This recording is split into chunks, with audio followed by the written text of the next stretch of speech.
Hi everyone, we are so blessed by the weather today. It's stopped now, the sun's coming out. Thank you for coming back to RAMa Assembles, organized by Rock Band Art Museum and the Rock Band. And we are very privileged today with so many guests today. And here we have Ozone and Rashapon, who spearheaded and artistically directed the whole biennial, as well as designing and building this shelter for us today. And so we are currently on the 5th conversation of our planetary potluck that is curated by Bart-Jan Polman here.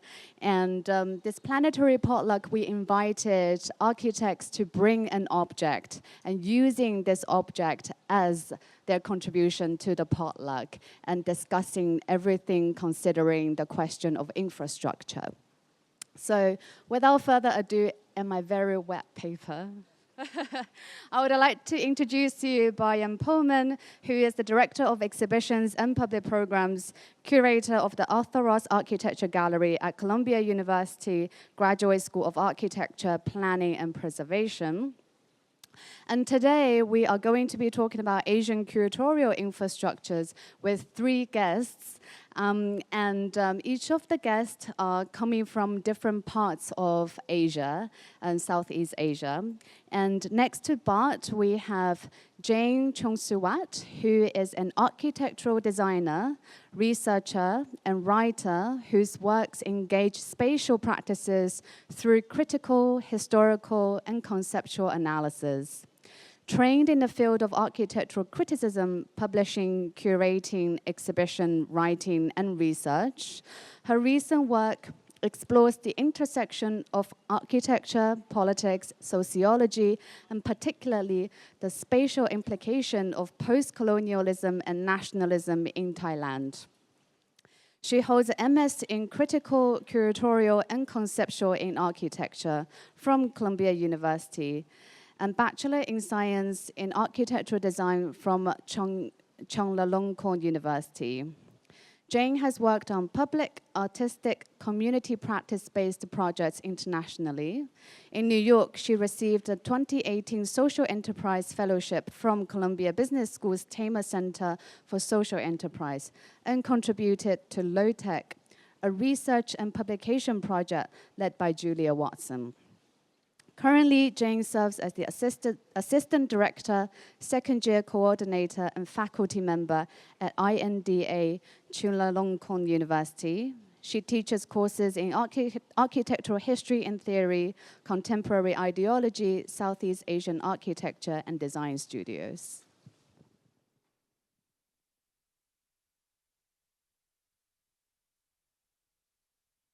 To Jane, we have Lim Sheau Yun, who is a curator, writer, and designer. She is a co-founder of Cloud Projects, a publishing and curatorial collective on art, architecture, and history, and is a team member at Malaysia Design Archive. Recent curatorial projects including the Planetary plot at Ingham Gallery in Kuala Lumpur 2025, which is also forthcoming to Cadist in Paris in 2026. She is currently pursuing her M.Arch at Massachusetts Institute of Technology. And finally, we have Robin. Robin Hartanto Honggare is assistant professor at the Department of Architecture, National University of Singapore. He works at the intersection of architecture, environmental humanities, and commodity histories. His recent book projects investigates the extensive network of buildings that enabled commodity production in the Dutch East Indies. Robin received his PhD in architecture and MS in critical curatorial practices from Columbia University. His research has received support from the Graham Foundation, the Social Science Research Council, the American Indonesian Cultural and Educational Foundation, and Newer Institute. He has also produced works in other forms, including craftsmanship, material consciousness, that is published in 2014 for the Indonesian Pavilion at the 2014 Venice Biennial, and Topic Fever 2022, which is a documentary film on colonial plantation premiered at DOK Leipzig. Thank you so much, and over to you, Bart. Thank you, Yoni. And good afternoon to all of you, and welcome all for our, it was already mentioned, our 5th Planetary Potluck. My name is Bart-Jan Polman, and it's great to see so many of you here, despite the weather, which is, slightly getting better. So just a few words about the format. So the concept of Planetary Potluck conversations has been developed really in response to Ratchaporn, Choshui, and Allzone's larger theme of the Shanghai picnic, and a potluck, which often, takes place as a picnic, traditionally means a communal dinner to which each guests bring their own food to share with everyone else. But for these planetary potlucks, however, we asked our guests to bring a specific objects or multiple objects, ideally at a one-to-one scale. So, and in addition to these objects, the other thing we asked everyone to share is their specific knowledge and expertise on these objects. That said, I do think there's also some food again today, so some food will be passed around as well in the spirit of a sort of traditional potluck. So then the idea is to discuss the work and knowledge of each of our guests through these objects they bring in the form of sharing with the collective audience. And we will do so in 6 conversations. Again, this is the 5th one. And those 6 conversations will slowly zoom out of the site itself. The first one was really focusing on the Rockbund site, then Shanghai, China, East Asia, Asia today, and tomorrow we'll focus on the planetary. And while each of these conversations have their own specific focus, there are some general themes that we like to address in each discussion. So one of them is the notion of infrastructure. It was already mentioned, the notion of infrastructure, but not understood simply as a sort of techno-physical system, but really as an ecological and social constellation that shapes everyday life, mobility, and access. So emphasis will be placed on how infrastructures might connect grounded localities with planetary realities. And all of the objects that our guests brought and that will be discussed are in many ways part of those complex ecologies, and it's these ecologies really that we want to talk about, which might connect very different skills altogether. And these objects in many ways are part of the assembled natures that shape our everyday lives. So in this session specifically we'll discuss curatorial infrastructures and much more than that through our amazing guests, Jane, Sheau, and Robin, who you'll hear from in a second. Just a little bit about how it works. So we'll ask first Jane, then Robin, and then Sheau to speak for about 10 minutes and explain the objects that they brought. Then we'll open up the conversation between us and between all of you here as well. So really to have a communal conversation. So I'll leave it at that and ask Jane to begin, please. Hi, hello. Thank you again for being here. My name is Jane. This morning, we were asked to also address a little bit the specific state of colonialism, decolonization, and continuing the discussion on plural modernities in Southeast Asia. Of course, in Southeast Asia, modernity is, of course, not singular. In the case of Indonesia and Malaysia, I'm sure Sheau and Robin will know much more and can elaborate. They grapple with colonial legacies of plantations, right? In Thailand, where I am from, Thailand was never colonized, was never formally colonized. Yet this uncolonized state is indeed very paradoxical, right? It was shaped by colonial pressures, and during this colonial period responded by staging sovereignty through monarchy and royalism. Because of that, in Thailand, modernity did not arrive through a break with colonialism, unlike its neighbors. And because of that, in Thailand, the king thus emerges actually as, I would say, a substrate of this waning colonialism towards the end of the colonial period, embodying both resistance to colonial domination and symbolic entry into modernity, as the nation was symbolically stepping into modernity. Because it was never colonized, modernity here was not defined by rupture. It was not defined to be secular, like modernity in the Western world. It was not a break or a logical move to democracy, but by continuity. So modernity in Thailand, I would say, developed through this affirming of continuity. Sovereignty, cosmology, and fertility were reaffirmed through agriculture and architecture. So in this meeting, to prepare for this session with Bart, I proposed bringing something very simple. It was a sack of rice. A sack of rice from the Jitlada Royal Palace, which is the main palace where the king lives in Bangkok. He turned that palace into an agricultural experimental center in that palace in Bangkok. I had actually went to the supermarket to buy rice. I promise this is not slides, just evidence that I actually went and bought the rice, a 5-kilo sack of rice. But then when I was packing, it didn't make sense to bring with me to Shanghai this 5-kilo sack of rice that no one could enjoy. So instead, I brought rice crackers, a product from the same rice made in the Jitlada Royal Palace. Rice crackers, here bringing that concept of a picnic and a potluck, literally, with rice cracker we can all share and enjoy. I can give this to the audience. Yes, of course. And one for us, one for the audience. So these are also from the royal projects. A sack of rice is, of course, seemingly very mundane, right? But in this context, it embodies the entanglement of agriculture and sovereignty in Thailand through histories of modernization, Cold War development projects, and royal intervention. From the palace fields at the Jitlada Palace to national identity to export markets, the rice represents an infrastructure that is simultaneously agriculture, meaning it's feeding people, feeding us, architecture, the palace becomes a laboratory, and ideological because of the royal benevolence that it represents. The same goes with milk from the Jitlada Royal Project and fruit juice from the Doi Kham brand, which was established by the king. These ordinary items in Thailand are things that school children grew up drinking every day. Ratchaporn will tell you she grew up drinking milk from the Jitlada Royal Project as well.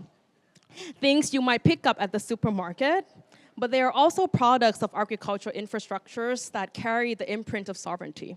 To drink this milk or this juice is not just to be nourished or to cool down in this weather, it is to ingest sovereignty itself. In the West, modernity is often narrated as a rupture, right? A break from tradition, a secular and rational forward leap into democracy. But in Thailand, modernity took another form. It was not defined by rupture, but by continuity. Sovereignty, cosmology, and fertility, again, were reaffirmed rather than abandoned. Of course, Thailand architecture and agriculture together became performative mediums for continuity. The Jitlada Palace, for example, was both residence and laboratory, residence of the king and laboratory where he was performing these experiments for the people. It was where new strains of rice, milk production, as well as byproducts of milk production, such as milk tablets, were made. These things were rainmaking technologies were tested, filmed, and distributed. The palace became a pedagogical and infrastructural site, a place where tradition, politics, and technology fused into royalist visions of modernity. This is where kingship enters as the substrate of this waning colonialism and symbolic step into modernity. King Bhumibol embodied both resistance to colonialism as well as the figure of a modern sovereign. His charismatic aura, or what in Thai we call the barami, right, was cultivated through royal tours, funded and of course choreographed by the US military, Cold War media propagandas, and agricultural gestures. These gestures were not only ceremonial, but they were indeed infrastructural, a US-sponsored nation-building project per se. They led the monarchy to the rice fields, to milk cartons, to rainmaking planes, and they left their imprint everywhere, not only in palaces and monuments, but in everyday objects as well. Everyday objects such as banknotes. This is my last object. But these banknotes, for example, are, yes.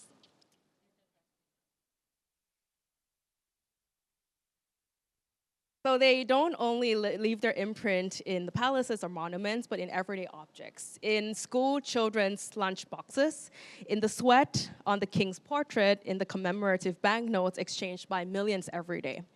For example, these two banknotes that I brought, the 100 and the $500 bills, baht bills, they show the king performing royal duties in rural areas, riding on a horseback in the north, observing rice fields, testing royal rain-making projects, even took iconic image of the sweat dripping down his nose.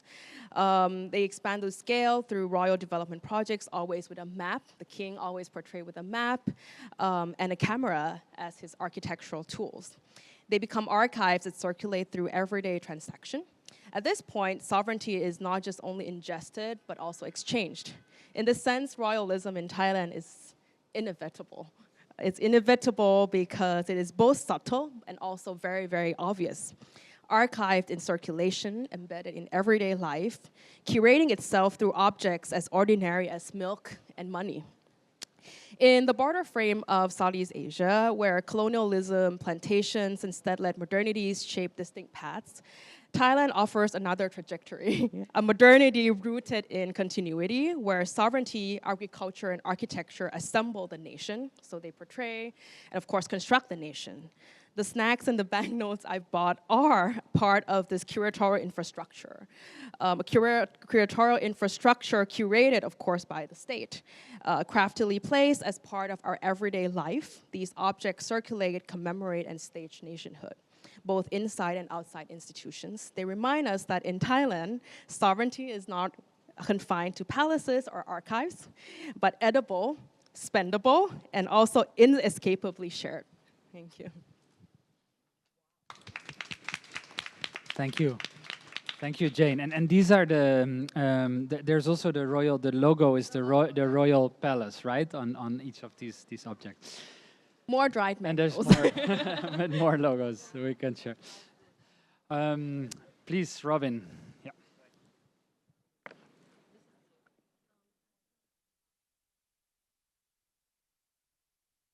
Test. Hi, everyone. It's a pleasure to be here. Thank you for coming despite the rain. Of course, thank you also, Rockband, for the invitation, and then also Ratchaporn, Bart, and all the team, Ozone and Rockband. So the object that I bring to the table, I think I would try to distribute this so that you can see in detail. But in general, to paint like a broad picture, it's a tunnel book produced by an artist friend named Yasmin Triaryani. What she did in this tunnel book is that she put a picture of a building on the back side, and then she also puts her drawing, layers of drawings, including of street peddlers, and then also trees, and then also motorcycle drivers, and also some experts. So it's kind of oral history that I can also go into detail later. But so first, let me start with a proposition that I want to bring to the table. I think it's the idea that archives are curatorial infrastructure. And I think that's like the thing that I want to emphasize in this case. It's a curatorial infrastructure in a way that like historians, curators, even the general public use archives to say something, to tell stories, right? And so I thought it's a very interesting notion. And then at the same time, it's also like many institutions, many governmental bodies create their own archives to kind of remember what happened, to kind of remember the past memories and so on. And the thing that they can pick up to say something in the future or in the present. And it is infrastructure in the sense that it's not just like immaterial. I think it's also material. It's just like physical infrastructure that it's a form of materiality that allows things to circulate. It allows ideas, stories, and other things to circulate. And in that sense, I think like archives are kind of like curatorial infrastructure. But at the same time, I think like things that have been said by many historians, by many scholars, that archives are not neutral. Of course, with archives, there are like a sense of exclusion and inclusion that you do when you select or collect certain things. And then there's also like the organization of documents that you do might determine how people will read things.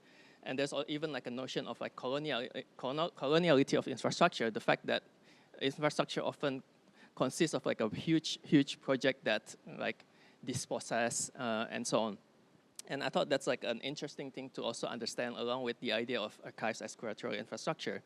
And so this work actually came out of like a workshop that I did with a couple of friends. The organizations who were involved were New Institute in Rotterdam, and then there's also Museum Architecture Indonesia, in which I am part of. If you translate it, it means like Indonesian Architecture Museum. And then there's also Good School, an art collective in Jakarta. So at that time, we were thinking about a specific collection, a specific archival set that is located in Rotterdam within New Institute. It's called the National Archives for Dutch Architecture and Planning. It's hosted in Rotterdam, and so the interesting part about that collection is that there are many things about colonial buildings in Indonesia, and so a lot of the documents in that collection actually told stories about those buildings.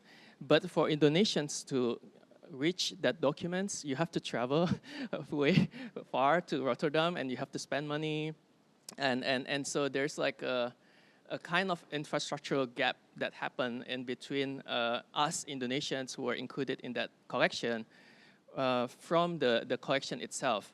And so we gather together and think like, how do we do like an infrastructural intervention?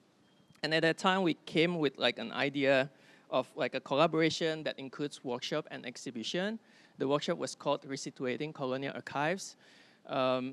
We are thinking like how could, with the resources that New Institute have, we bridge that collection, we transfer that collections to Indonesia, but we of course cannot bring like the physical archives. But at the same time, we also don't want like a kind of intervention that's just like digital restitution. It's just like scanning everything, making things available online, and then you do you, I do I, and then so we're not trying to think that way. So we're trying to see like if we can like foster a kind of event that allows more engagement, meaningful engagement and conversation between this institution. And so we end up having like several events, including inviting several artists, including Yasmin, to do something with the archives. And that brings me to this, I think, like very interesting work. What Yasmin did was like, she put one photograph of a building that was designed by Dutch architect, and this photograph was part of the collection. She put that in the background. So instead of like using architecture as the foreground, she put it in the background. But then she also put those many other stories about the trees that grew already from like, on the original pictures you have some trees but small, but then like it already grew this time.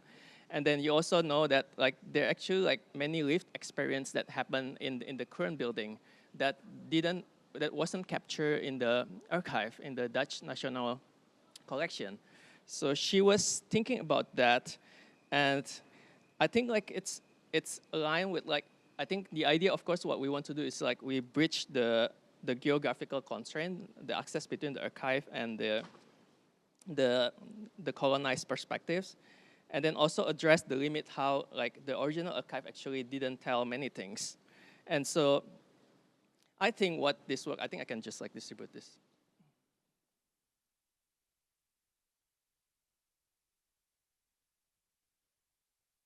So I thought like when I see the work, it brings me to a reflection like how architecture relates to archive. In one sense, I think like architecture has limit in terms of what it can tell. It in contrast to the building itself. Like the building itself, like you have like different representational aspects of the buildings that were stored in the archive. But the building itself is a living archive. It's also like the one that is lived together, like and different communities experience it, and so that itself, I think, like is a very interesting living archive that should be also captured. And I think like Yasmin tried to do that and trying to juxtapose between like the original archive and all the new layers of archive that are in there. And it's of course like important that to think about the colonial building as in something that we experience every day in Indonesia, the thing that cannot be bring back to the Netherlands.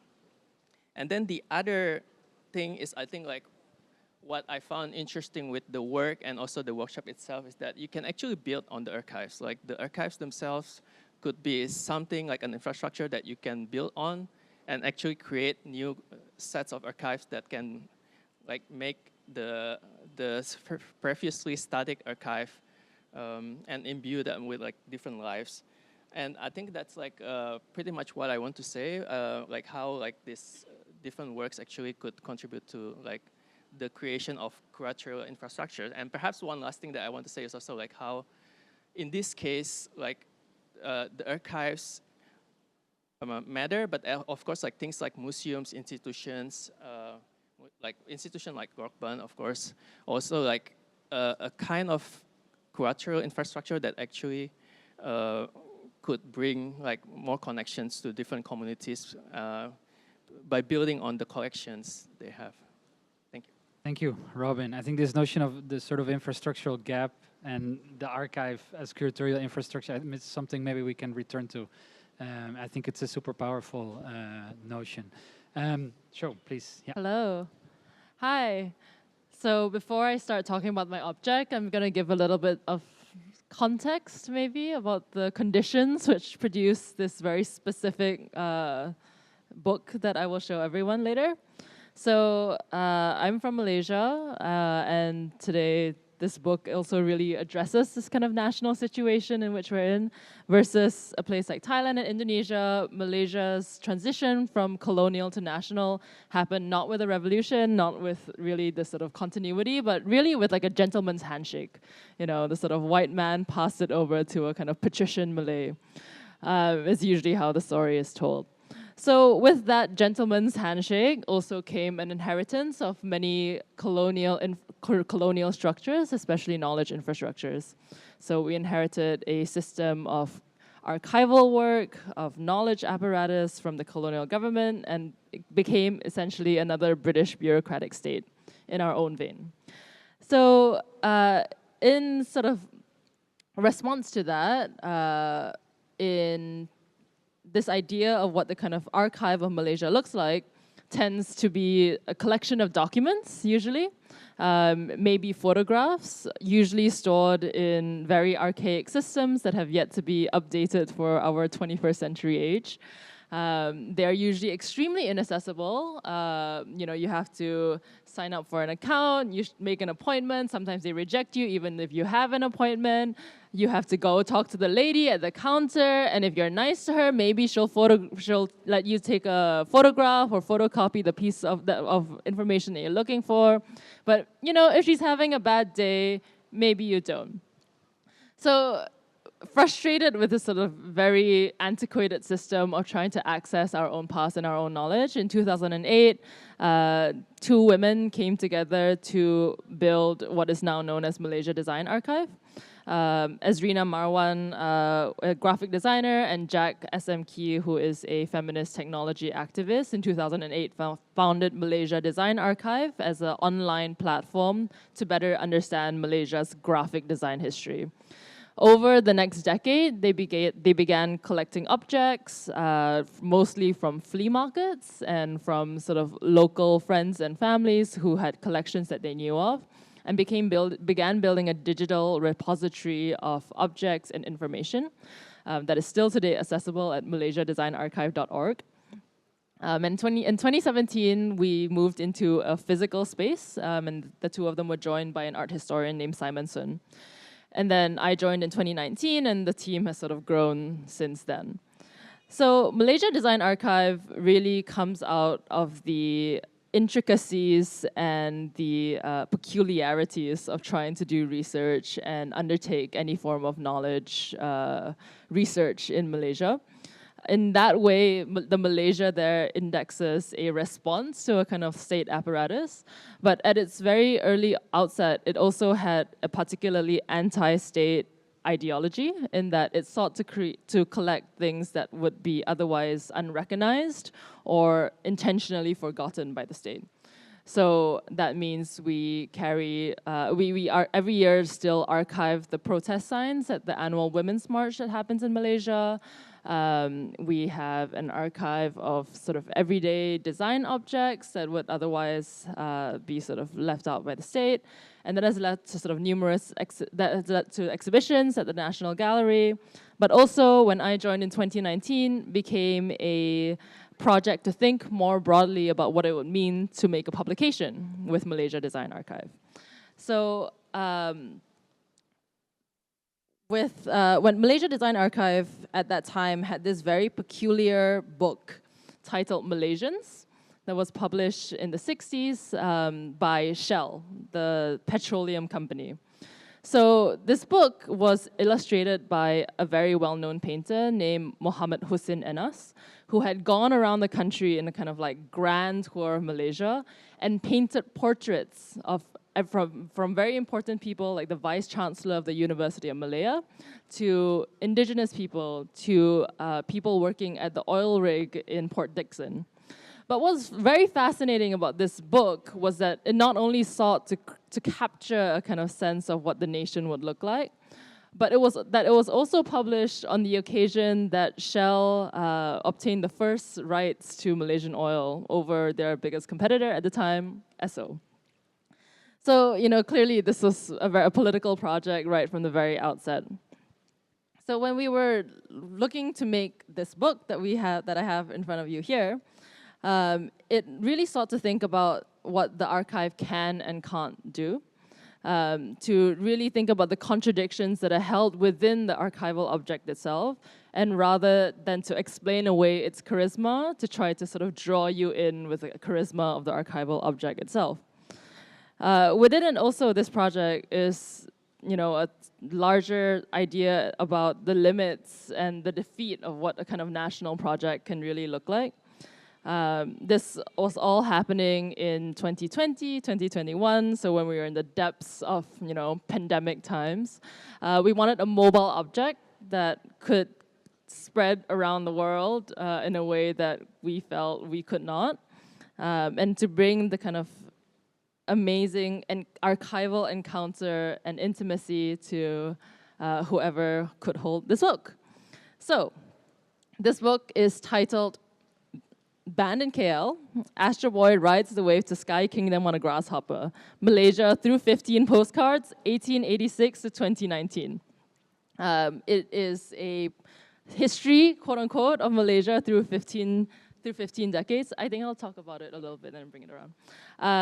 And rather than highlighting sort of national stories that we might learn about in our textbooks, highlight stories of women, of everyday objects, of Borneo, East Malaysia, oftentimes left untold, and of queer people, etc., etc.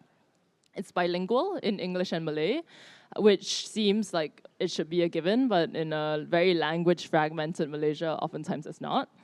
And I will maybe now walk through a few objects.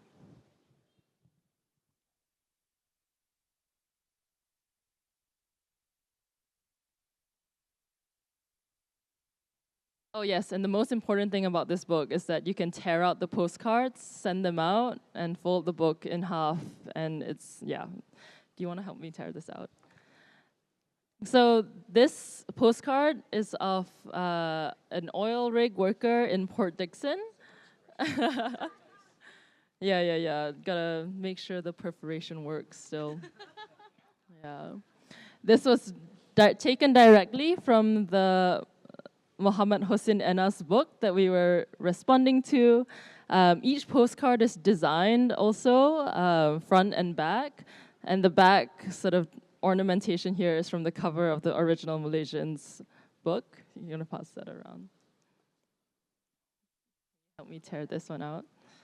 The next object from the 1920s, this one, yeah, is of a Malay woman who is staring directly into the camera We have no idea who she is, but speaking to the sort of gaze of the camera, she is defiant. She does not withdraw.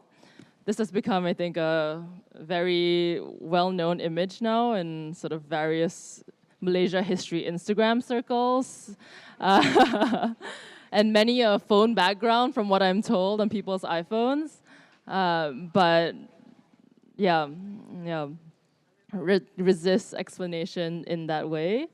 And maybe the last object that we can talk about is, let's do the 1990s banned in KL party.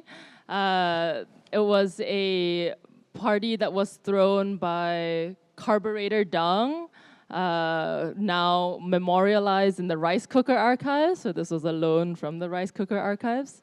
And this was in the shadow of increasing inequality in the nation as the Petronas Twin Towers were rising in Kuala Lumpur, these sort of like stainless steel facades. This was a party that was happening maybe a 5-minute drive away from that sort of urban center. So these sort of niches still existed. So, I mean, all in all, this is a perhaps rather curious collection of objects, each meant to represent a decade, no matter how futile that idea must be. But you know, the note I wanted to end on is that of thinking about what curatorial infrastructure really looks like in a place like MDA, in a place like Malaysia Design Archive. So rather than thinking about, so there are these almost kind of like parastructures that exist, right? So Malaysia Design Archive, founded by 2 women, very grassroots. Our building, the Zhongshan building, has never raised rent on us. Thank you, Lisa and Rob. But these are all constitute forms of like care and labor that go into the making of a project like this. The second sort of set of infrastructures also is sort of the digital one, right? Like MDA started as a digital archive, and to this day, we truly believe in copyleft knowledge politics, which means that as far as possible, all of our images are put online for free for people to use. Cloud Projects, which published this book, it's the publishing house that I helped to run. As a policy, we also put all of our PDFs for free online. So, you know, thinking about this boundary between a kind of like knowledge commons, whether that looks more like one sharing as much as possible. We make liberal use of public domain images and objects within the book here itself as well. Maybe that also looks like piracy and sharing PDFs between friends. But these sort of different forms of patronage really speak to not to almost an absence, a deliberate absence of the state within our kind of politics. Maybe this is like a sign of a decades-long frustration of the retreat of the state in arts, but also I think speaks to the way in which small grassroots communities have come together and really built an amazing set of institutions and peoples. Yeah. I'll keep tearing postcards, and you guys can keep them to send out. Thanks. Thank you. Thank you all. This was incredibly insightful. I want to start with the notion that, Robin, you brought up first, which is the notion of the sort of infrastructural gap, which in many ways you want to fill. And in specifically, I'm sort of interested in how you perceive for all of you, basically, the difference between curating and the constitution of an archive, or maybe there's no difference, right? So there's many archival gaps that need to be filled. So the first question is, in a way, what constitutes the archive for you? But curatorially, in sort of a smaller scale, like through artworks, you, for example, in your case, Robin, you also fill, let's say, gaps through, again, curating as a sort of form of infrastructure. So I'm very interested, also because, Robin, you are also a historian, let's say. So project of history is also in many ways filling in certain gaps as well. So I basically wonder, like, how do you see the difference between the constitution of an archive and curatorial practice, and if there is any difference?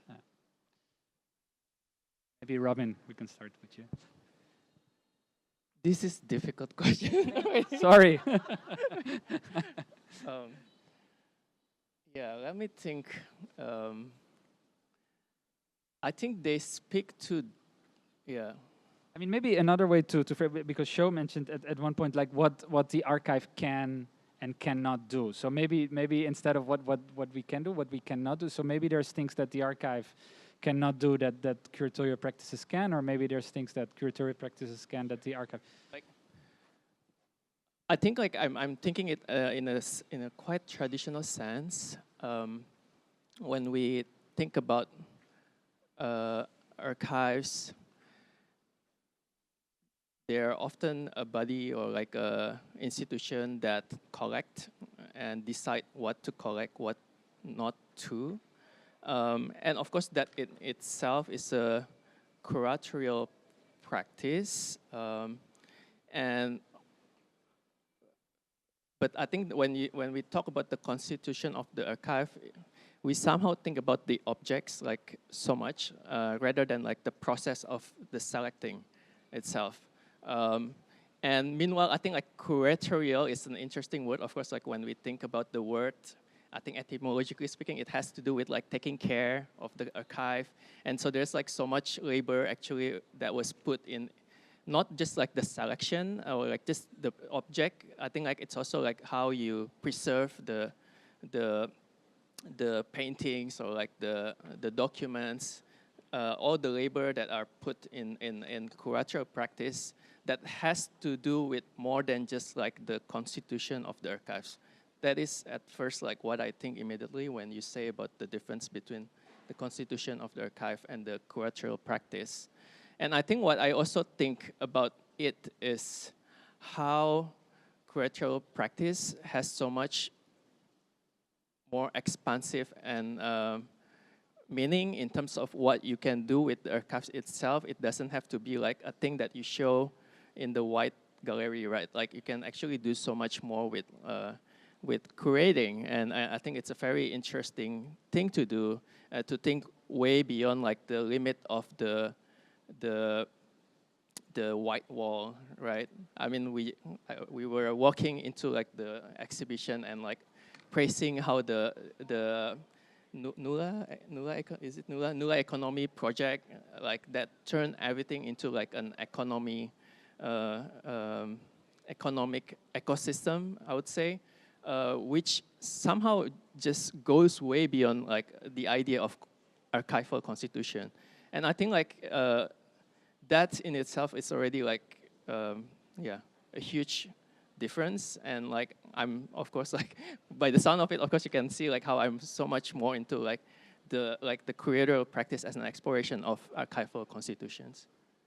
Thank you, please, yeah. From a very practical perspective, for me, curatorial work is concerned with the exhibition, and archival work is concerned with the archive. And I think, working between the formats of archive, exhibition, and book, like publishing archival work and exhibition making, right? There's a very clear sense of the timescales in which they all exist, right? The exhibition lasts maybe 6 months. The book has a sort of more medium-term circulation where in its production life. And the archive really, I think, needs to remain. And I think they remain in different forms as well. The archive remains as information, and the knowledge perhaps is imposed upon this archival information at a later date. So there's to me, a very practical sense with which their differences exist. And there's also, I think, a very important sense of preserving those separations, right? I think if the archive were to be swallowed by curatorial space, it would make for quite a perhaps interesting and chaotic knowledge infrastructure. But yeah, I'd be curious to hear what you have to say, Jane. Jane, would you? It's a difficult question, especially because the kind of curatorial act or this so-called archival project that I'm talking about does not concern really a cultural institution, right? I mean, it is institutional. Banknotes are issued by the Bank of Thailand, which is the national bank. It's an institution. In that sense, it's tricky because the institution who archives and curates these collections are the ones producing them. So there's also this kind of paradox of what that curation means. At the same time, there's also the idea where if you think about curating, the act of curating as this act of curing, that's what we learned, right? Curating to be in school. Royalists, I would say, see this curation of agricultural products as curing the nation. The reaffirmation of royalism is seen as curing the nation and keeping it healthy. So, I mean, I think there is something to think about when we talk about curation at the scale of the nation being the curator of what this nationhood looks and feels like or tastes like. But then there's also much to say. I think this institutional gap that you mentioned, I think what we're missing is the alternative narrative to that. Like, what does it mean when we talk about these development projects that are actually happening in parts of the country? The damage that's done by these so-called development projects that were led by the king, damage to ecological systems and and things like that in the sake of curing the nation during a very turbulent Cold War period. Thanks. I think maybe to continue, you already, when you started your presentation, you mentioned already yesterday the notion of plural modernities came up a lot, and I think we could continue that discussion today by talking about the sort of plurality of colonialism. So I would like to hear a little bit more about that, and then more specifically how notions of language play through your work and how different temporalities, let's say, play through. But maybe start with the question of language.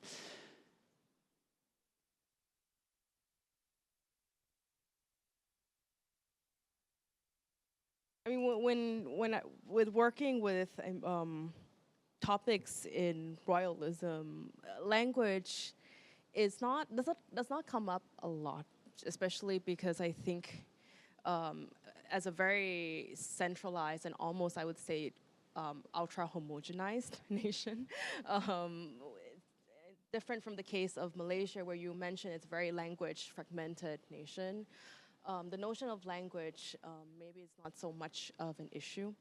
I mean, Thai language, of course, is based on Indic languages, but otherwise, it's the same language you grew up learning. But I think the other question, right, was about modernities. Yeah, temporalities. For me, I think the main kind of argument that I was trying to make was that the idea of how modernity is often perceived, right? How in the Western world we learned about modernism or this break of modernity as a rupture. It's often portrayed, you know, with ruptures, with a break, with a big change. Whereas in Thailand, I think this reaffirmation or this continuity happened throughout the process of the Cold War, where huge funding coming from the US military really kind of sustained, right, this royalism and this image of the monarchy to rise in popularity in a very turbulent time in Southeast Asia, as we all know. So, I mean, I think in terms of that, thinking about that, we think of development projects almost as framing, I think, this modernity, developments that are based and rooted in agriculture and the idea of fertility. It's very much anti-secular, I think, and for me, that makes kind of the big difference. Want to pick up the question of language? Sure.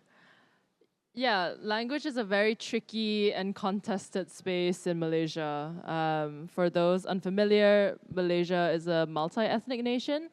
So in the British census, a few racial categories were established that we still use today.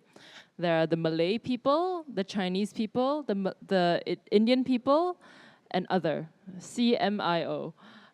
So yeah, it's you choose your category and you're stuck with it for, well, you don't get to choose your category. You're given your category at birth, and that's what you're stuck with for the rest of your life. And generationally too, it's something that's passed on. So unlike the kind of more monolingual nations of Indonesia and Thailand, forced maybe through a lot of bloodshed rather than by choice, Malaysia remains multilingual. So the Chinese community speaks Mandarin, but also different dialects, Hokkien, Cantonese, Teochew, etc., etc. Malays speak Malay. Indians who are oftentimes from South India, from Tamil Nadu, speak Tamil.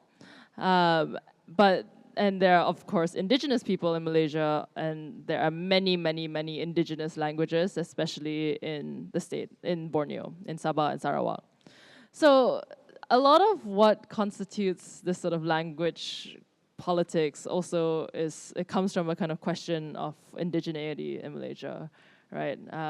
There's a term, Bumi Putra, which translates to sons of the soils, or princes of the soil. That is given to all the people who are seen as indigenous, i.e. Orang Asal, Orang Asli, indigenous groups, and also the very broad category of what constitutes Malay. This has been a very, very complicated conversation in Malaysia for many years, but a lot of what also constitutes indigeneity in the eyes of the state is actually this question of temporality. When did you migrate, right?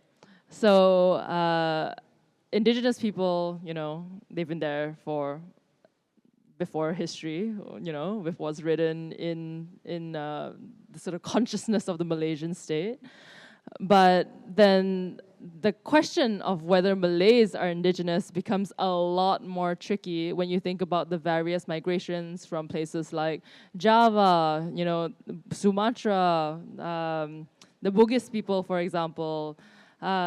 And if you go to Sumatra and you say, I'm Malay, they will think you're from a very specific ethnic group in Sumatra. Malay is not seen as a race in Indonesia in the same way as it is in Malaysia, due to the sort of variegated plural modernities and colonial histories between these two geographies, right? And this becomes also very tricky when it comes to Chinese and Indian people. While most Chinese people came in the 19th and 20th centuries as coolies to work in tin mines, and the majority of Indian people in Malaysia who are Tamils came from Tamil Nadu to work in plantations. There are also groups of merchants and traders who have been in Malaysia for a very long time, some even longer than those who today have the sort of status of Bumi Putra or indigenous, right? So, very complicated, extremely politically charged. But And how do you address that in your work specifically?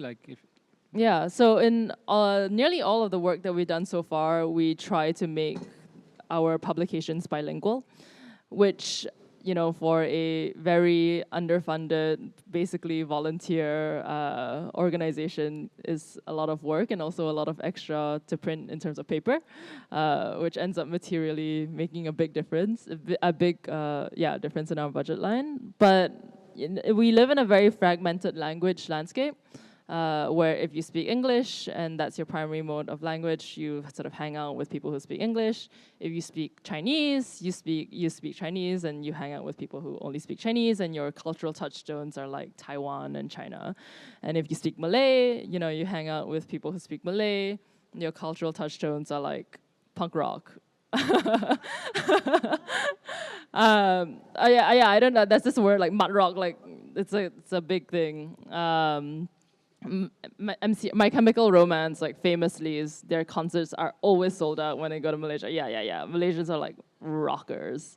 Baby Metal, yeah, full of like Malay men too. That's a demographic. So I mean, it's like a in terms of how it manifests into the work, you know, this insistence on bilingualness, this insistence on doing this work of translation, we're hoping kind of opens doors between already fragmented audiences. Yeah. Thanks. Robin, please. Yeah, I mean, it's an interesting, I think like I'm maybe a good example of how bad poor modernity has been in terms of language. Like when I grew up, I only speak Bahasa Indonesia. I mean, I'm technically ini Huachao Ren, and then we were colonized by Dutch, and then I also supposed to speak local dialects because my parents came from different places, but then I speak no other languages. I just speak Bahasa, and I think like rather than thinking about poor modernity, I also like to think it more as in terms of colonial modernity, how like language has like a nuanced position in modernity, how it actually helps to shape nation. Like usually nation has like one official language. Of course, like with Malaysia, it's kind of different. Like with like different groups speak different language. But like I think in Indonesia as well, you have like multi-language. But then like there usually is like one language that was forced into you, and that is Bahasa Indonesia. And it's a tricky part because it's singularizing, right? It's homogenizing. It's a language that became like the official way of like communicating and getting into good jobs, and it's also a language that you have to speak if you want to be part of like the government or part of the state officials, and it's. But at the same time, it's a kind of a reality that holds the nation, considering like how different places can be. Like that communication tool language is actually like the one that makes us have like a shared connection. And I think like in that sense, you have like a love and hate relationship with Bahasa Indonesia, how it actually forced you to speak that language, but at the same time that allows you to communicate with other communities in different places in Indonesia, despite the different ethnic groups. And I think like when I reflect that to, I think I have like a hate relationship, because then like when I did my PhD, I have to learn Dutch again, despite like we were supposed to. I think there's like a joke in Indonesia that it's better to be colonized by British than like Dutch, because then like with British, like I think they force you to speak English, like, and then you can at least like speak English fluently. That's not the case with me. Like we don't even speak Dutch. We don't even like these days. No one is able to speak Dutch, and then English itself. We don't have any culture context that push us to speak English. So we have to learn it through education, and it takes so much time. Of course, when you do it through that formal education, instead of like having like a like an environment that allows you to. So like during my PhD, I have to. And my master, like I was so stressful, just like to be able to learn English and other languages, to do like historical stuff. But in a sense, that's like a challenge for us when we speak about colonial archives, because then like when you want to access colonial archives, you have to speak the language, you have to speak Dutch. Otherwise, there's no way you can access that archive, despite those archives are like part of like our history. And so I think like, again, like the infrastructural intervention is important in order to gap that, to bridge that gap. Yeah, I was about to open it up. So please, this is perfect. Yeah. It's bursting with question. I was so interested in the point you mentioned about language and nation. I just want to share something that my Orang Selita friend, who's Orang Asli, which is indigenous person or indigenous people in Malaysia, their children have to choose to go to either Malay school or Chinese school in Malaysia, and there's no indigenous schools. So my friend's daughters go to a Chinese school. That's how I communicate with him, actually, through their 10-year-old. But I think the idea of nation state is such an interesting ideology, especially in, I think, Southeast Asia, when a lot of countries are very young. And I think that comes also with post-colonial independency. There's a sudden celebration of, what does it mean, like a national identity? Like suddenly I'm a Malaysian person, I'm an Indonesian person, or I'm a Thai person. So I'm interested in how you understand the archive around the idea of nation, because Southeast Asia has always been really culturally, ethnically diverse, even before colonial time because of trading. And I think colonial period has kind of simplified trading because colonial process is about monopoly, right? Like completely overtaking extraction of resource. So now suddenly we have nation, and you guys talk about National Archive a lot, but also I presume all of you have Chinese root, and I think it's an interesting question to talk about it in China. So like what's your, I guess, understanding with what does National Archive mean when it laced with cultural ethnical diversity, which also comes with friction, right? Or not necessarily just friction, but like diversity. A great question. Thank you. Who wants to start with that one? Today's the difficult questions day. Sorry. I can try. And so I'm thinking a lot, so forgive me if I blabber a little bit. But to answer it a bit theoretically, of course, the work of Benedict Anderson is in our mind whenever we talk about nation. He mentions that nation is an imagined community. I think it's a beautiful term in terms of how he tries to say that even though we never met each other, we shared the same thing. We have the feeling that we belong to the same community. And that is constructed, of course, according to him, by print capitalism, and then by museum, by other stuff. And of course, the key point was that nation is new, of course. It happened only in the last 3 centuries. Yeah, and then it's also constructed, and the state has to participate in that construction in order to hold it firm. And if you ask myself, with all the different identity that I feel I have, it's again, it's a nuanced thing. I myself believe, perhaps also Ben Anderson believe a little bit in at least there's a positive thing in nationalism in a way that it's one thing that allows people to move together for a certain thing.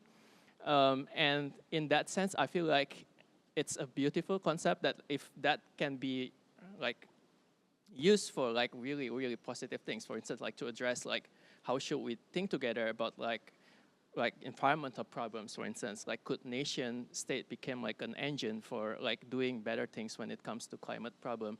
And I think right now I couldn't think about other potential ideologies that could drive things beyond nationalism. I think with UN, United Nations right now, you see how not useful it is, right? I think the last useful thing we have is nation state. So of course, in order to make it work, there are a lot of things to do, but then I couldn't think about other ideology right now that can move people beyond that. I love the fact that you brought up Benedict Anderson, because there's a very, very famous Thai historian, Thongchai Winichakul, who was a student of Ben Anderson. He actually contradicts the idea that the Thai nationhood is not an imagination, it's not a community formed under a shared imagination. The Thai nationhood is indeed a community of subjects of the royal king.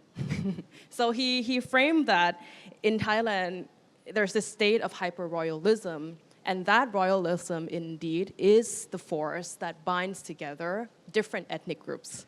So when I said that language was not usually a big problem in Thailand because it's very, very centralized and homogenized, I would say 99% of children of immigrants who are born in Thailand, so second generation of immigrants, will speak Thai. I'm a third-generation Chinese immigrant who share the same hometown. Our grandparents share the same hometown in the south of China. I speak Thai. I grew up speaking Thai, right?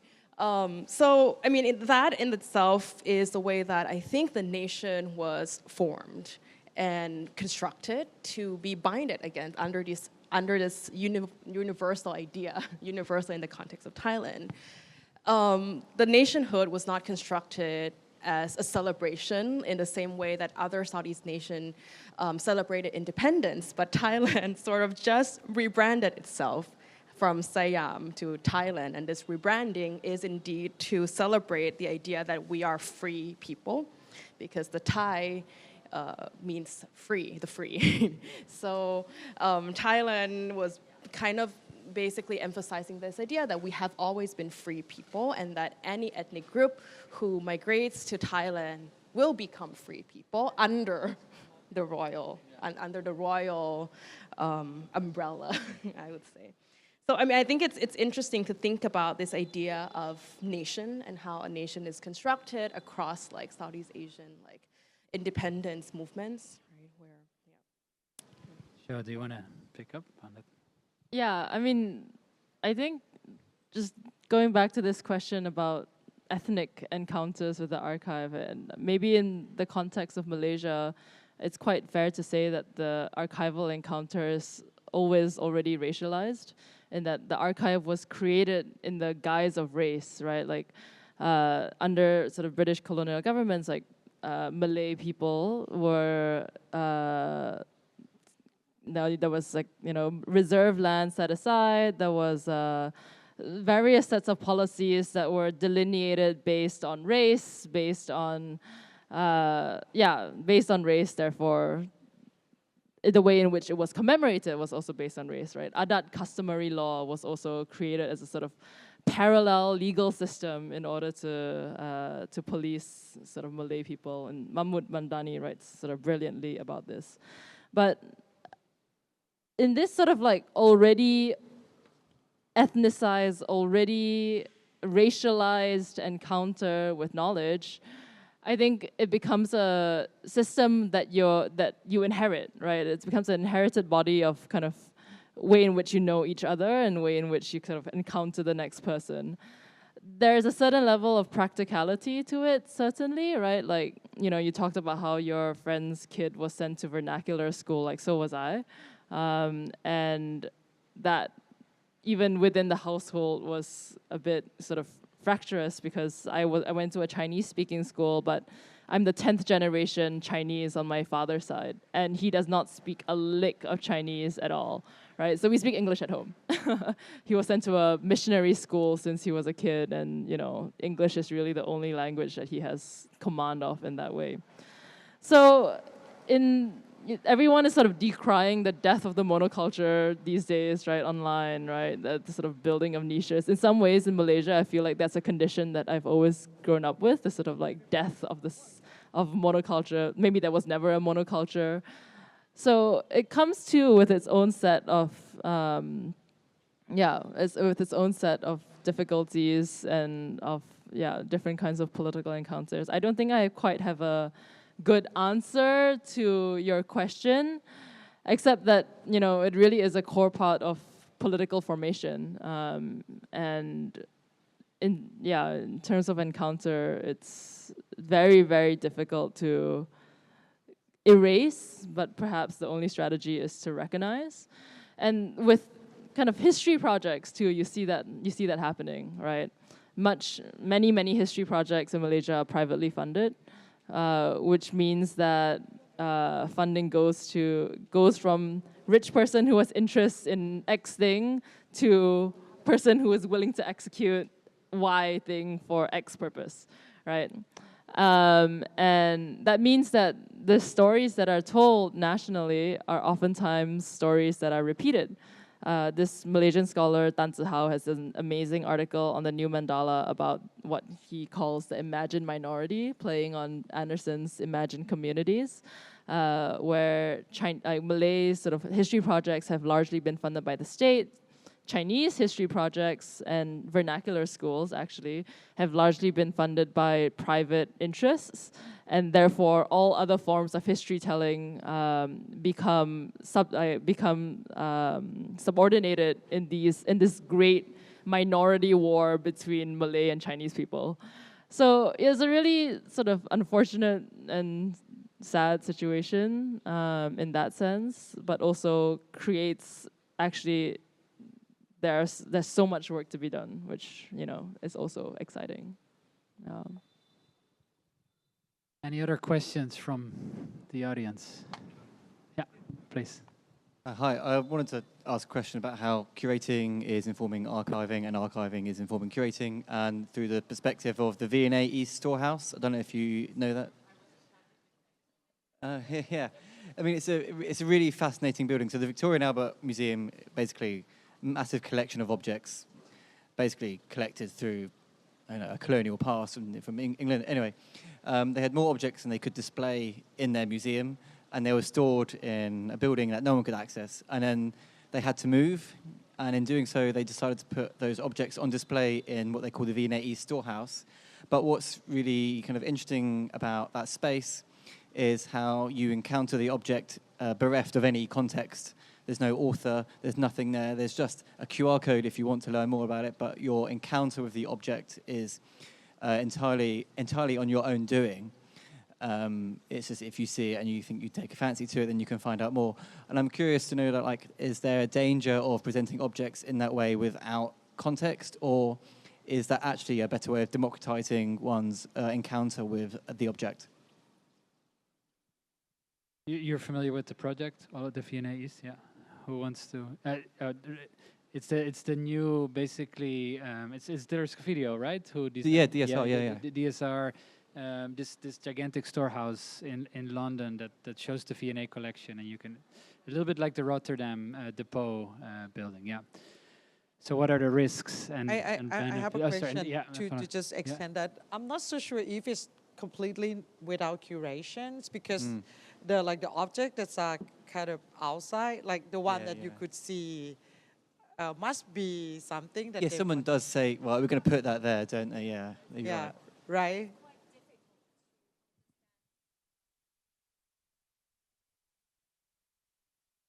I actually happened to recently go to the storehouse, and the experience is quite bizarre, to be honest. It's looking at archival objects, but it's almost like you're shopping, because you just look at them and it's so overwhelming that you don't actually have the energy to be able to understand the context.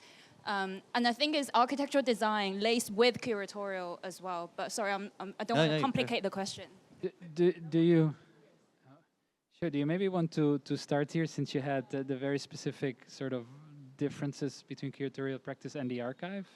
So with the V&A Storehouse in particular, I really feel like they're trying to invisibilize the curatorial hand, which I have very deep problems with. And I think a very key part of curatorial work is making visible those choices and making understood and communicating those choices to the public. So, I mean, in this sort of slippage between archive and exhibition, I don't even know if I would call it an archive, really, because a key part of archives is metadata, right? It's a sort of spreadsheet of information. If an object is kind of not understood or known or sort of measured in all senses, right, both intellectually and physically, then I would not consider that to be sort of part of an archive. So I mean, in this slippage between curatorial work and archival work that is happening a lot these days, even within my own work, I see that. I do think really it becomes a question of scale, right, and a question of what can fit into the sort of temporally very accelerated space of the exhibition versus the temporally very loose and sort of distant space of the archive. And I've been to many an exhibition where they sort of put an archive on display, and honestly, to me, it often feels like curatorial laziness. where there's a lack of that mediating figure to sort of do the work of trying to communicate, to an audience. And I do really believe in that mediating power of curatorial work that does need to be visible. Not that I'm against putting archives on display, that's something that I do too as well.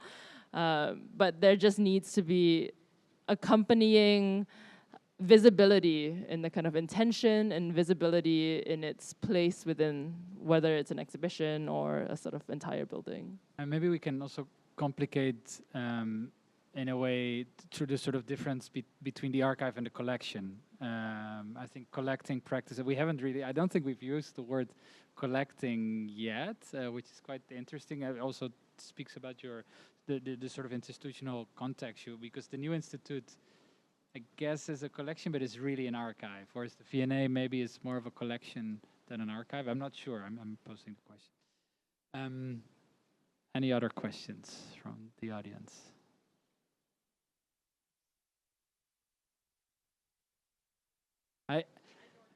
Yeah, you have more? I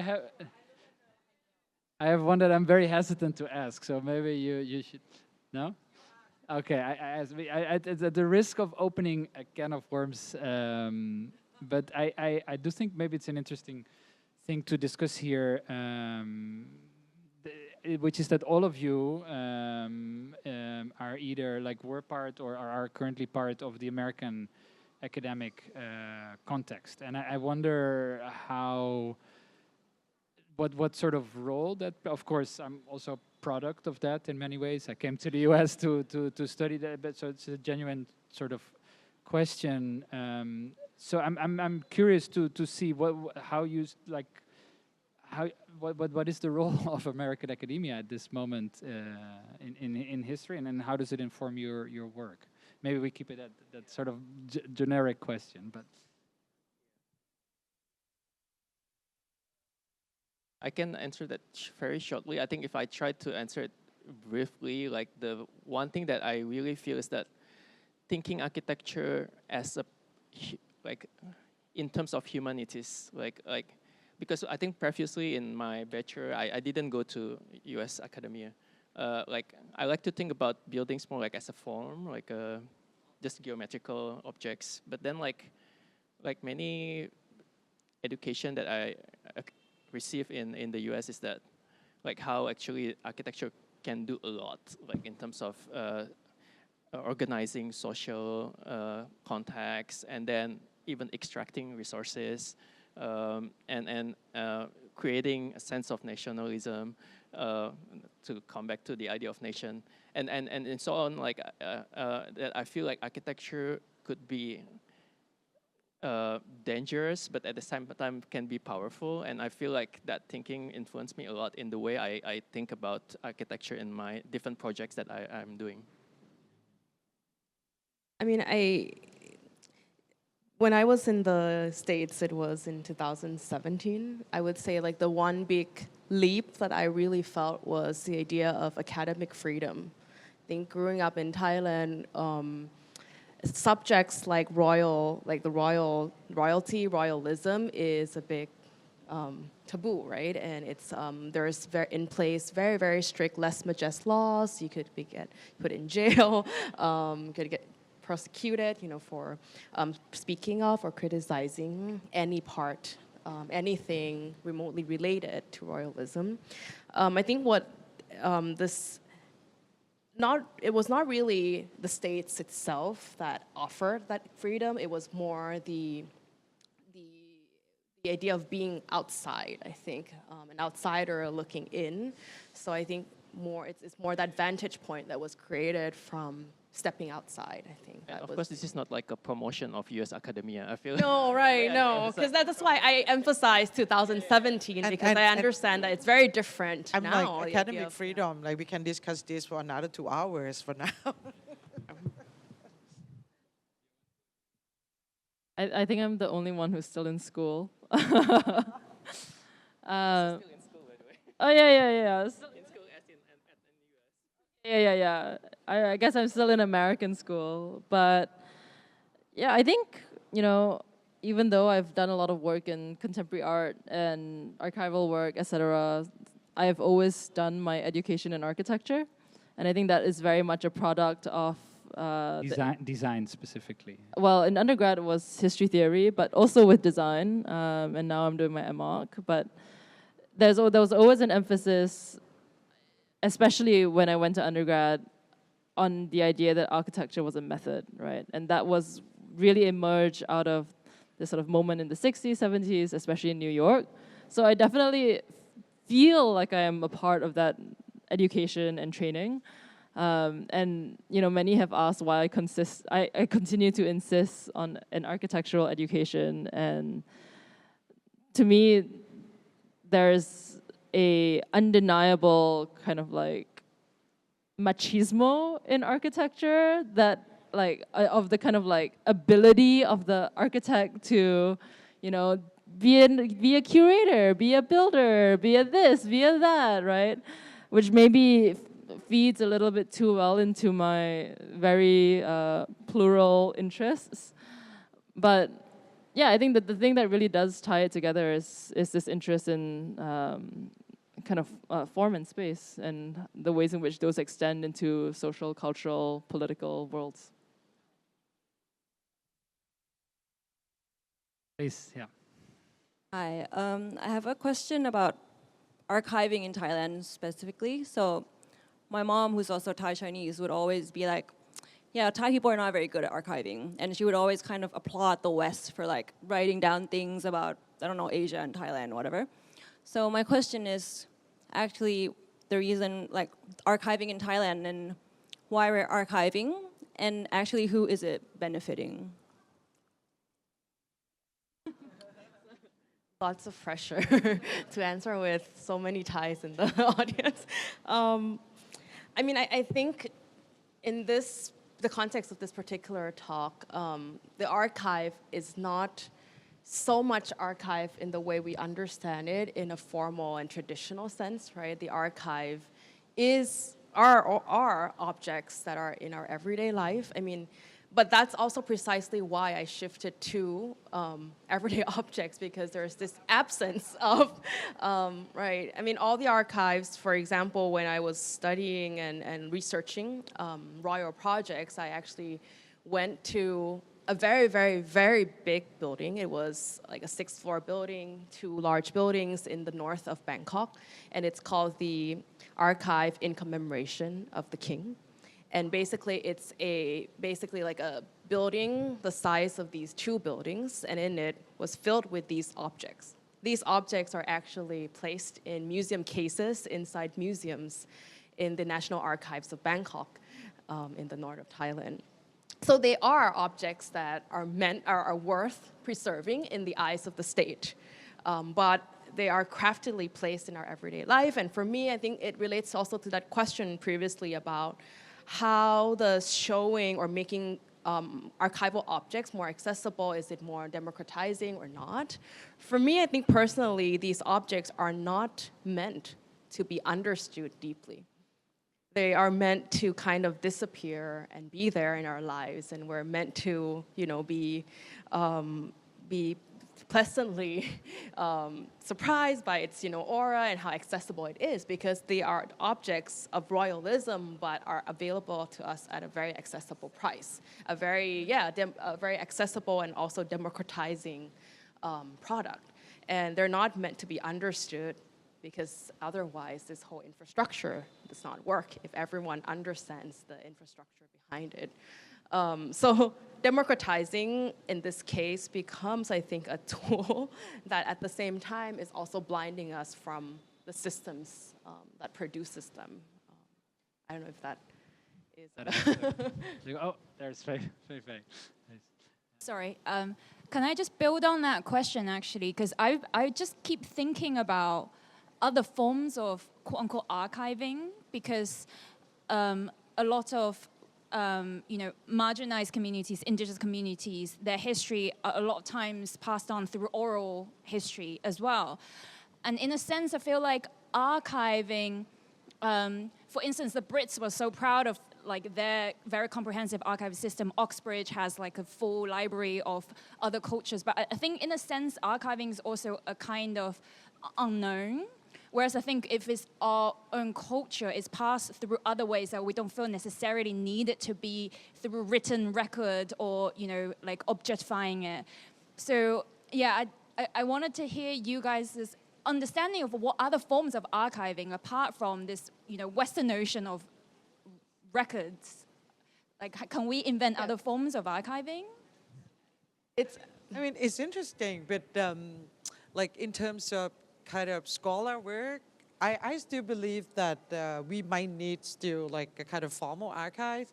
I personally had this problem a lot when I did my PhD, that it was so difficult to find information, to find any documents related to what I was looking for, because we didn't, even in the National Archive itself, by then, just 20% of it was in the microfilm. So you had to really dig into like piles of paper full of dust, and I gave up because I got super allergic. and I think it was interesting. I would love to understand too, but in terms of kind of constructing knowledge, like archive is one of the the starting point, I would say, because I was I was educated in Japan. The first thing they would ask you to do is to collect things and make archive, whatever you do. And they believe that that's the kind of the first step. You enter a new area of knowledge. I see all three of you are like waiting to. Wait, I have a quick one. Go. I also feel like not all archives have to be accessible. You know, maybe they're not accessible. They're only accessible to a certain people with like kind of oral history archives and oral archives, right, that are passed down from generation to generation. In the case of Malaysia Design Archive, like there are some collections that we don't make accessible due to political reasons too. And I feel like actually a lot of these forms of archival methods already exist, but they just are stewarded, you know, by different sets of people and don't need to be made legible to a kind of larger group. Yeah.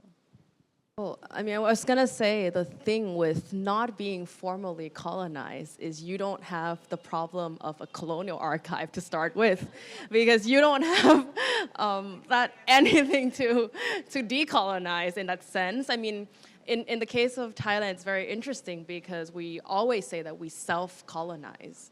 The kings really were interested in Western modes of thinking, Western taste, right, and consumption. And basically they admire, like that Pimai, you mentioned that even your mom was very admiring the Western ways of archiving, and the fact that we don't have that archive is the problem. It's not that we're trying to decolonize it. It's not. I wouldn't say like admiring, but it's like it's difficult when you want to understand something and you don't even know where to start. I think. The archive would be, at least for me, a starting point of like, okay, how we enter into a particular set of information or knowledge.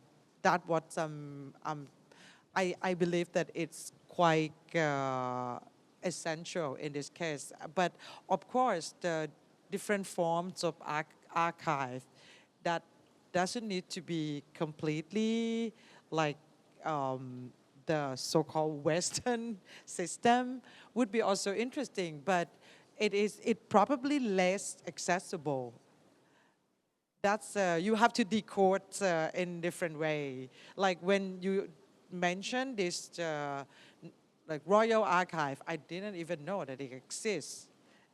And what they collect and why they collect and so on. I think this is a kind of also different forms. Robin, let's hear Robin first. Just to add things to the table, I thought like some of the things that New Institute did with this like whole project called Collecting Otherwise is super interesting. Collecting Otherwise. So actually, like the project that I did, Resituating Colonial Archive, is part of that Collecting Otherwise project, and of course the idea is like to question what like their collection, how to democratize it, and so on. And I think what's interesting about it, it brings the question about what to collect. Of course, then like there are like initiatives to collect. For instance, like the woman in architecture, like Frauenbauen Wohnen collection. But then there are also other interesting initiatives such as like Asterix. And so the idea is that like our like Western archival system was like super into like having someone like the archivist write like the finding aid and then having like all the description of metadata by the institution, but then like they were trying to think like how do we democratize this, and so the project was called Asterisk, and like the idea is like to democratize who can write the finding aid, and so adding like more voices into what the document actually is. And I thought like that's like one interesting approach to think, beside of course like the importance of like trying to record all the other marginalized voices, like such as through the oral history and other.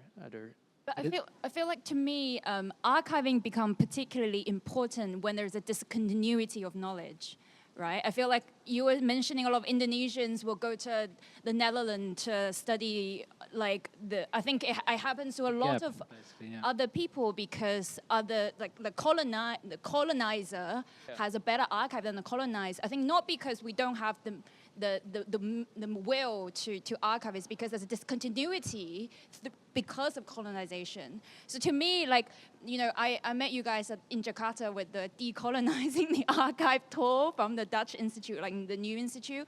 So I'm wondering what, like, does that mean? Like decolonizing the archive, like what exactly? Because when I'm doing a lot of research about Singapore, for instance, and Malaysia, I go to Singapore, like National Archive, and I can only see maps of Singapore, but not Malaysia. It's because the Brits, when they were making, I don't know, like historical maps or other people, they're not interested in that part of Malaysia because, you know, that's where the extraction happens. So in a way, archival or colonial archives are also very distorted and very biased.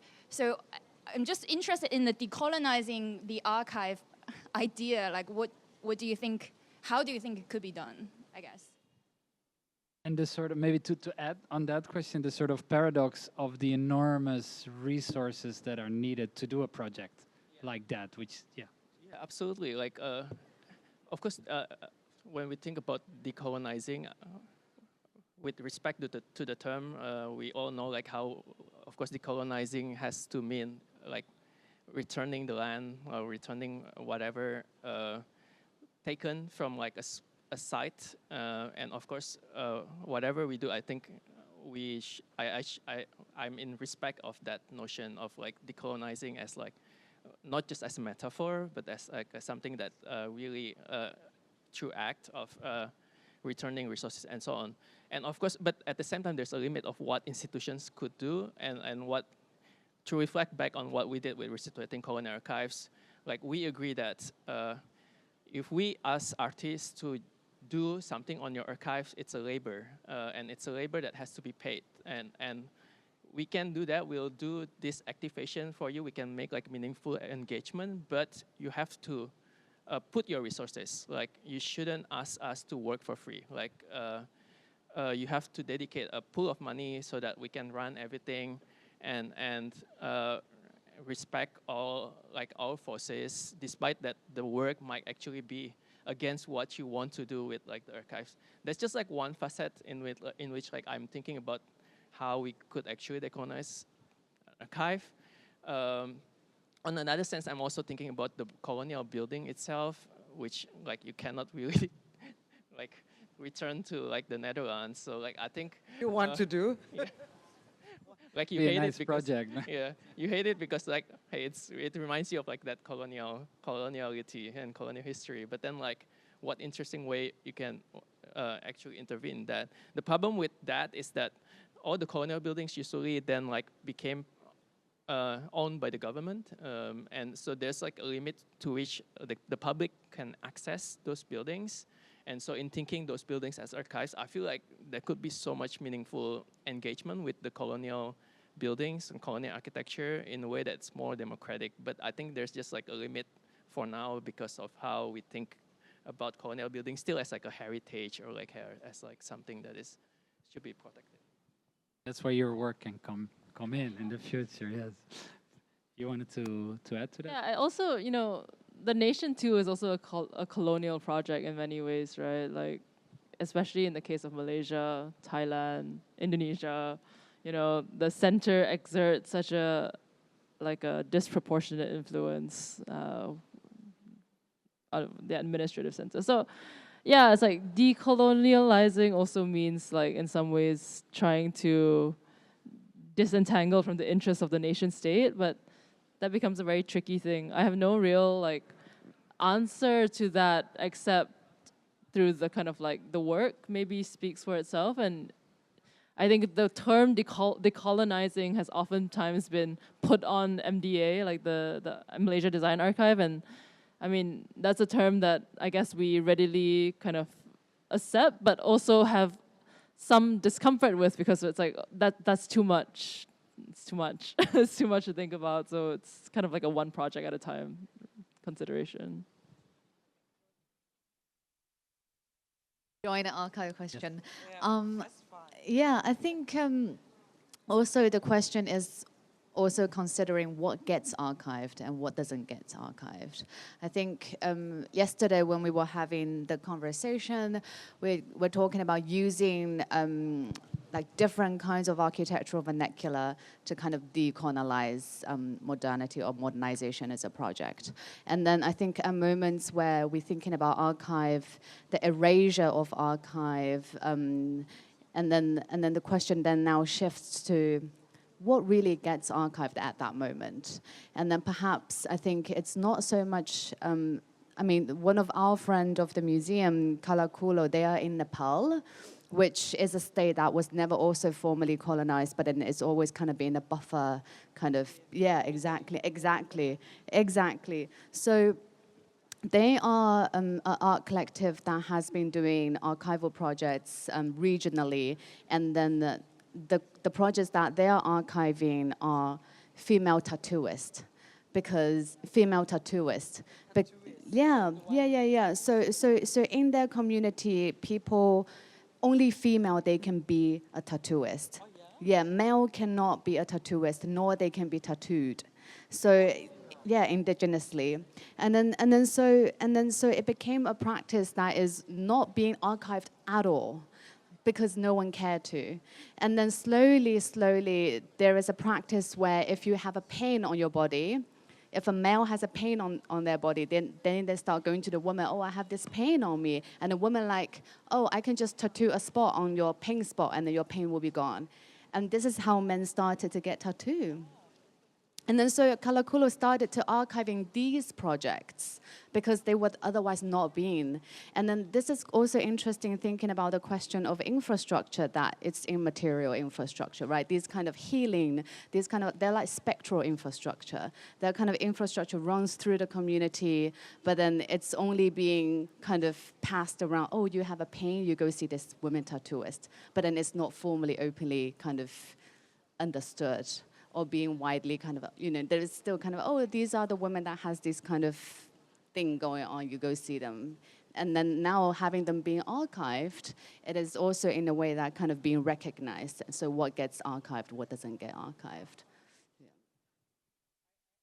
Say something, which you made me realize that actually we have another form of informal archive that is actually in a printed form. Is a funeral book. Like when you have a funeral in Thailand, at the end, they give you a book. Could be a book, it first of all will be about the person who passed, and then if he or she is a good cook, they would put a recipe, or like the work that they wrote, and or maybe if there is the person as a designer, architect, or whatever he or she has done, would be put there. So it's a kind of a form of informal archive that you learn about what's going on in that period. Like I actually just checked a book of a professor of our university in Bangkok that he was a fighter in World War II, also in the U.S. and he came during World War II. He became a kind of a spy while he was studying in Cornell, and then blah blah blah. He also went to MIT and all that, and then and I learned really a lot about life of Thai student back in the 40s in the U.S. and how he became an architect and what he did. And so you remind me that actually there's totally different form. You guys are like totally different forms of archive or this knowledge, even though it's not formal, but it's through this book. And I think in Thailand, all these funeral books are super valuable in telling you the story. This professor, actually, he was the person who helped Jim Thompson to build Jim Thompson House. So, like, he is a kind of Thai partner. So that's why I got into his funeral book from the beginning. Anyway, just to add that, was your question gave a lot of thinking of different forms of informal archive that perhaps we are not aware. I think to add to that, like one thing that I also want to add is the political economy of archiving the informal, like who benefit from that. I think it's an important question to answer. Like, I think it's different if like I go to like a community and then like take picture and so on versus like giving them the camera and let them produce their own archive, and I think like that also like is important in addition to like who gets to be archived and who has the power to archive themselves. I raised my hand because I also have a question. But you know, sometimes I think about in my like very pessimistic kind of mode, whether an archive is just a way that something is made online. You know, like does it need to be like? Why is it that the archival work imbues it with this sense of value that it otherwise doesn't have if it is otherwise unrecorded, you know, or otherwise unarchived? I mean, I totally get that from the perspective of having these sort of discontinuities, like all of that. It really reminds me a little bit of the UNESCO definition of heritage, quote unquote, like as much as we might hate it and sort of like diss it, but this outstanding universal value, like what does that mean, right? Like something is given heritage status if it has outstanding universal value. Can I just respond to that? Because I don't think archive is necessarily going to be online, because one project that I'm also looking for funding, so if anyone knows funding opportunities, let me know, is helping my Olan Salita friend Jeffrey Salim, because they are being evicted by the Malaysian government, by the, I'm not allowed to like say it open, by the sultans, right? And now I'm helping him raising funding to build a gallery that's the only Olan Salita archive of any kinds of all 9 villages in Malaysia. And they really want to build it. I think it goes back to the discontinuity of knowledge, because it was never really necessary until they realize if they don't build this, their whole culture is going to disappear. Because they're coastal people, right? They're Orang now, they're called sea people, but they're being evicted to inland. So they can't do their livelihood practices anymore. They can't have practice their language. The children are going to go to a completely different school. So I think that physicality of an archive means so much to them, in a sense that, because they're worried that it might just disappear. Yeah, maybe to clarify, when I say online, I meant like visible, you know, not necessarily on the web. But no, I think that's definitely true. And maybe then the archive becomes important if it needs to be instrumentalized, right? I mean, maybe that's where we're headed. You know, if information or knowledge, histories need to become a form of kind of like cultural protection, is that is that when we choose that to archive? Like, well, and I think the sort of constitution of the archive and the moment when it is being instrumentalized are not necessarily synchronous, right? Like they happen at different moments. So that's the, please, you want to? so let's talk, because I think we can help. Let's talk about your project, because I think you found your funding. And we have no money. Yay. We have no money, just labor. No, in contrast, like I think what you say about UNESCO is interesting, because there's also like many work from like architecture history who suggest that actually this like outstanding universal value participated in this possession. Exactly. Yeah. Right. Yeah. And so. I just wanted to add a point that you mentioned, that the point when an archive is constructed and when it's instrumentalized is not necessarily synchronous. I mean, in the case of Thailand, it is definitely the void of an archive that makes the whole regime work. The void of an archive allows for a different narrative to be written from scratch, per se. And I think that the reason why the monarchy is so successful in Thailand is because it was a country that was never colonized. So we did not have to go through the horrendousness of colonial rule. And in that sense, Thai people grew up being thankful. They were being thankful, and that void of information allows for that void to be filled with something else. And I think then the construction of the knowledge, and when it's instrumentalized, actually is very. Wanted to add that. Maybe this is a moment.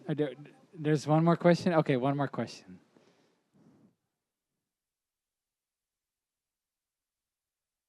Yeah? I have something that I've been thinking through for a long time now, listening to all this discussion about archiving, because, I mean, I'm not like directly involved in the practice of curating and archiving at the moment, but now that I'm listening to this, I'm feeling that the conversation between curating and archiving is sounding becoming more blurred and blurry as we speak, because like you said, like there's an archive on like decolonizing, and there's an archive on like different ethnic groups, and to me that sounds very much like curating in a sense. So I don't know. It's not a question. You mean it is selective? Yeah, because right. That's what you're saying. Yeah, I'm arguing in my head like what it means to archive in terms of like what does the act of archive mean? Because there's no way we can collect everything. We always have to make a choice of what we collect. But then the act of collecting is, in a way, it's curating, right? It's telling a story, like whatever story you're trying to communicate. So I just want to hear your thoughts on that, because I don't know. It's just a question that came up. I think to add to that, to go back to Faye's point, is that like of course also the question of who gets to speak through the archive.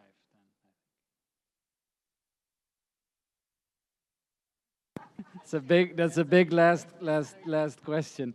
So maybe answer it in one sentence. Is that? Yeah, who gets to decide, basically, I think, and who gets to speak, right? And the sort of blurriness again. To go back to the if you frame it in one sentence, we have 3 sentences. A question in one sentence. Actually, it wouldn't be. I guess I would propose a totally different question, but I think it would give the answer to what I just tried to ask. Is what do you see to be like the future, the instrumental of future archiving in your ideology? I don't know what that is, but like, what's the form, or what's the criteria? What's your ideology in terms of like archiving in the future? I mean, you mentioned about asterisks, like people writing explanation about an object. I think that's very interesting, but I don't know what else. If there's any other example that you find interesting, and that's like however moving. If you had unlimited resources. Can I try to maybe summarize it? It might be completely misunderstanding. Then in that case, ignore me. Do you think an archivist is a curator? And do you think vice versa? Okay. I mean, this is not my panel, but it became like everybody. This is good. This is a communal conversation. Yeah. Yeah, I think there's archival practices in curatorial practice, but that does not mean a curator is an archivist. I think an archival practice in the curatorial sense, it's not about a truth regime. It's about building an archive or constitute an archive or rediscovering an archive or like rewrite on the archive. It's not working with, curatorial sense in a contemporary curatorial sense. It's not so much for me to work with object that I know is no longer living. I'm talking about from my own field of work. I think for these archive in front of us, the food, they are, in a way, they are living archive that sustain people to continuous to live. That's how I understand it as an archive. But if I were to curatorially put this object together in a sort of presentation, I wouldn't be so interested in doing that. Perhaps I would be more interested in understanding the infrastructure of how all of these come about. So yeah, that's my take on it's not equal. Yeah. Any last comments on that? I agree. I don't think we can top that answer. Yeah, you should be here. But also, like, I think like all the professional archivists will be angry if we say that like curator are archivists, because they're like rigid professions called archivists, and they're really doing like a meticulous work in terms of maintaining documents. And then like, I think to also add, probably to segue a little bit to Wichaya's question, like if I have like a future ideal projects. I think like I think this is related to the maybe like the storehouse V&A thing. Like I still believe in authorship and like perhaps like I have like an ideal world in which I can, I just want to work and then like create something. It's definitely is just like thinking about how I'm trying to think and like assemble it in a space, and that's it. Like I don't think like I have like a super elaborate way of thinking about future archives. It's more like, there needs to be like authorship that select and like make things public.